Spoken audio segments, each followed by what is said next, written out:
Nu, ko, turpinam tālāk, un 26. nodaļa ar nosaukumu Izpalīdz draugu. Un, protams, aiz muguras liekas, ka es esmu San Marko laukumā. Es neesmu San Marko laukumā, bet šī ir amerikāņu versija par San Marko laukumu. Es esmu Lasvegasā. Vakar atbraucam mācītos pāris dienas arī paši.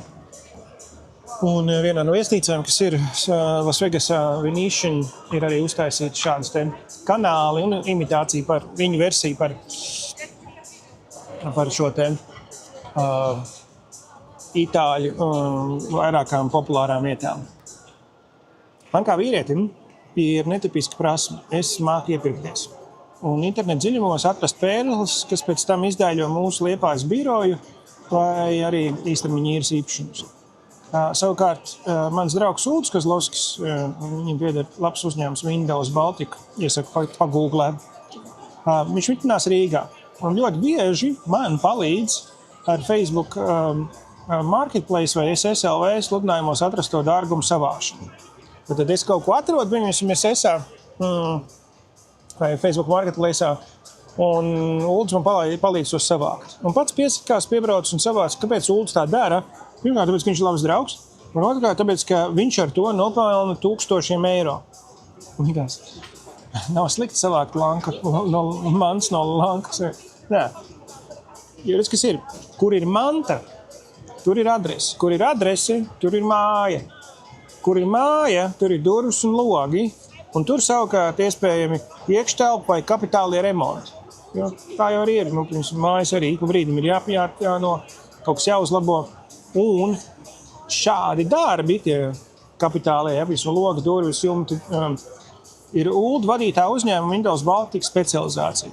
Uldis māk gan runāt, gan runāties, gan sarunāt.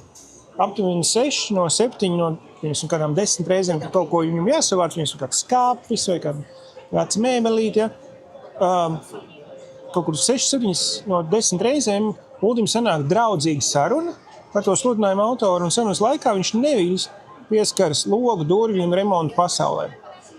Un šo gadu laikā Uldim savācot, mēs tautā saktu, manas figiņas, ja, ir sanākuši vairāk 1000 eiro vērti darījumi, pasūtījumi un dučiem uzsākts sarunas un nākotnē potenciāli darījumi, kas vēl nobriest un gaida savu kārtu. Tagad mūsu saziņa ir jau gandrīz kā dispečera centrā. Es jokodamies, es saku, Uldi, man atkal viens klients grib satikt Windows Baltica. Knifiņš.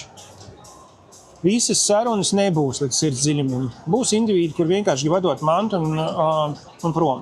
Bet labā ziņa ir tāda, ka šāda putnu nevēlēšanās iesaistīties sarunā būs acīm redzama. Un neņem to personīgi. Arī tev ir momenti, kad vienkārši negribas nevienu satikt, nerunāties. Uldu panākumu sakne, ja, to, ka viņš savācot manas sarunā arī savu darījumu, ir tāds trīšzuburs. Ulds pārzina profesionāls sarunas struktūras pamatprincips, jeb FORM. F-O-R-M pagūglē, es iesaku. Ja, un paskaties kāds YouTube video, kur ir FORM, Conversation, Structure. Un tas ir viens, viņš zina tos profesionāls sarunu vešanas pamatprincips. Otrs, viņš ir cilvēks, ekstraverts, ja, un trešā, kā savs jomas eksperts, ir laimīgs un lepns par to, ko viņš dara. Vienkār, ka tu esi laimīgs par savu dzīvi, tā, ka tu nekautrējies un tu zini, neviļas tev viegli sanāk runāt un sarunāt lietas.